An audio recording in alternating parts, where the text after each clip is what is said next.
You see, this moment that we are living on, there is a lot of pandemic, there is a lot of pain, there is a lot of abuse.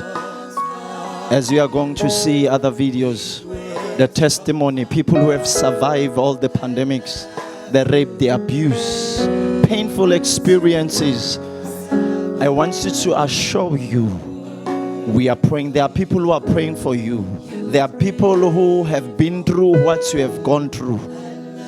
Right now, we'd like to encourage you. We want to build you up. We want you to be strong. We want you to be bold and know that God is alive. We are here for you. We are with you. We understand the pain. We understand the sorrow that you are going through. As you are going to hear the testimony, something that is happening in our community, my friend, you are not alone. He has never left you nor forsaken you.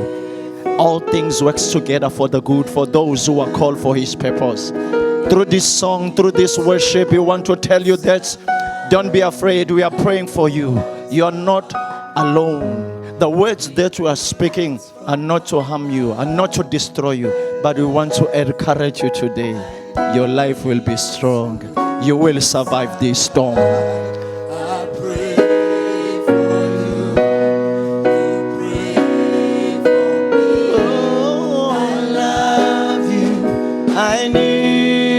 To survive, I won't harm you with words from my mouth. I love you, I need you to survive. I pray for you, you pray for me. I love you, I need you to survive. Time you with words from my mouth. I love you, I need you to survive.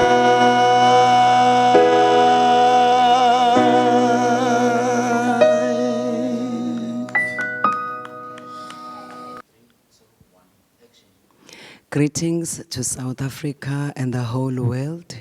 My name is Thabile Chiliza. Formerly, I was Mrs. Pewa. I was involved in a marriage that was so abusive. I was married for how many years? For 5 years, yes. It was an abusive marriage, and these are the things that used to happen. My husband used to beat me up, especially when I'm coming from church. Sometimes he will wake me up with a clap on my face, and he used to tell me how useless I was.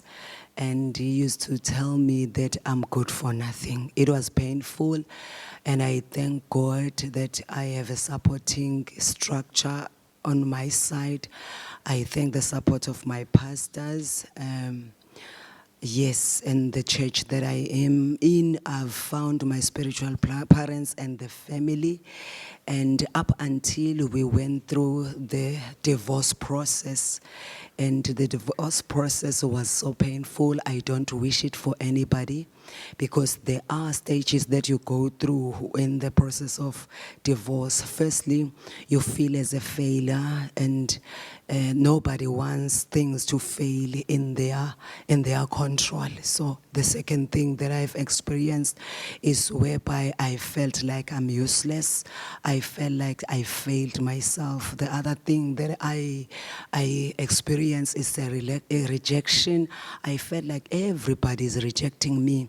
I felt so foolish in such a way that I couldn't speak any motivation to anybody. In my thoughts, there were those words that were saying in my mind, there's nobody who will listen to me.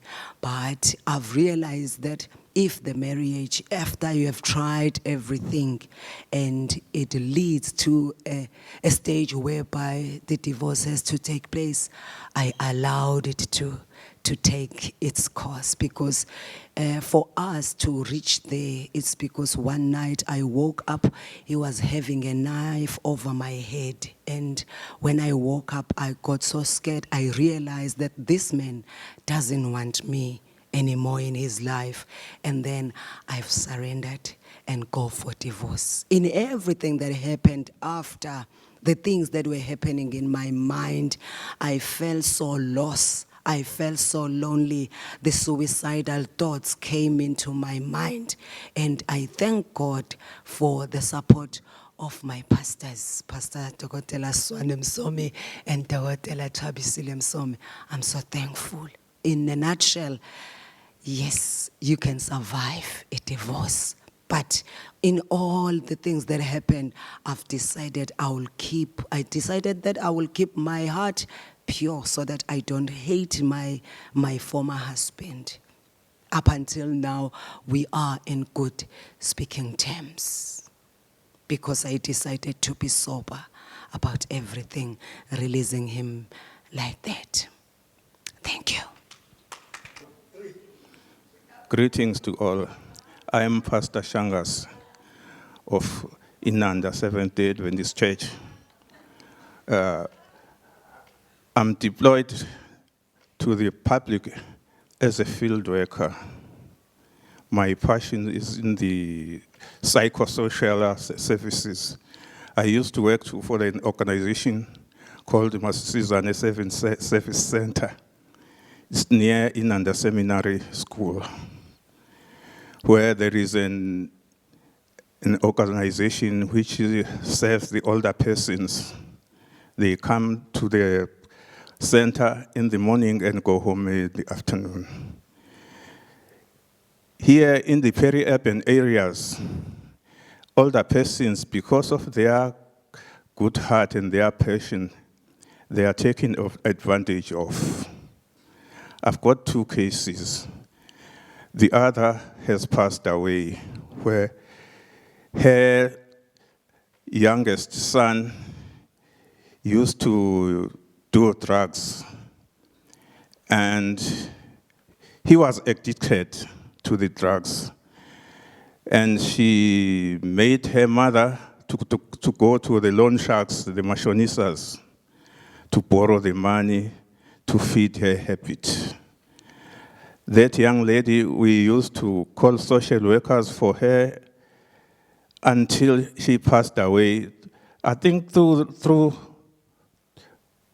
the stress and other related. The second one was my neighbor, where we reside. He is bringing up 2 grandchildren whose mothers have passed away. They abuse her physically. I think 2 months ago, that lady had 10 stitches. The youngest one of them, of these grandchildren, have smashed her arm with a broken window pane. Because he's so passionate. They use if she tries to get the social workers' services, they tell her she is no longer an abused lady. She is a volunteer now. They cannot help her. Those are the social ills that have come to our social services and other government officials. But that lady is still in that stress until this day. I'm trying to help her, and the other ministers try to help her because she is bringing up 2 orphans, which she officially adopted them. They are abusing her in every way you can think, physically, monetary, and emotionally. Thank you.